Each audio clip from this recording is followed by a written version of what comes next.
So when we're talking about planning out your annual sales goals, everyone should be focused on breaking those goals down into quarters. So you want to look at three potential targets that you can be working on, directing your sales and marketing towards. You have new clients, which is typically where everybody looks.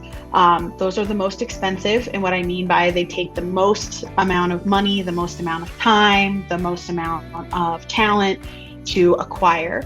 Although that is one that people frequently pick, even though it is the most difficult one to transact with.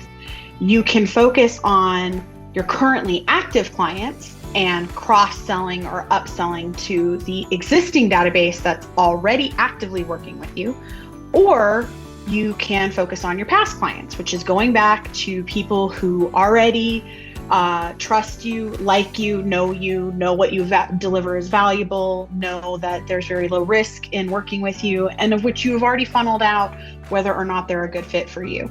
So once you select the target segment you're going to focus on, I want you to focus on one specific tactic. And that's way you're avoiding the shotgun method of I spray and I pray that something sticks. That's a very expensive use of resources. And you can't really be sure that any of them are getting the proper attention because you're spread too thin on them.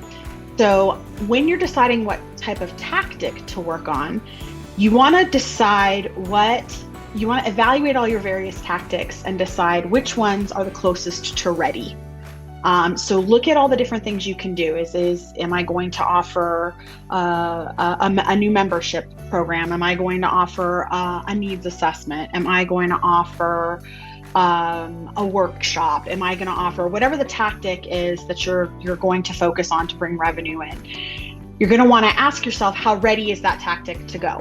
So if we're looking at Q1 and we're, at the end of Q4 or mid Q4 for the previous year, if your tactic isn't, pretty much in the 4 or 5 level range ready to be offered to your target market, I would suggest picking a tactic that is better developed, so that the Q1 targets can actually be ready to go much quicker.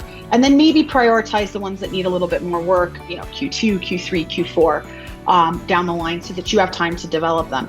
So, putting them on a scale of 1 to 5 on how ready they are. 1 being, I'm starting from scratch, I have to start all over again. And 5 being, this is ready to deploy, to offer out into the world. That is going to be the quickest and most efficient use of your resources and gain the greatest amount of ROI for your efforts.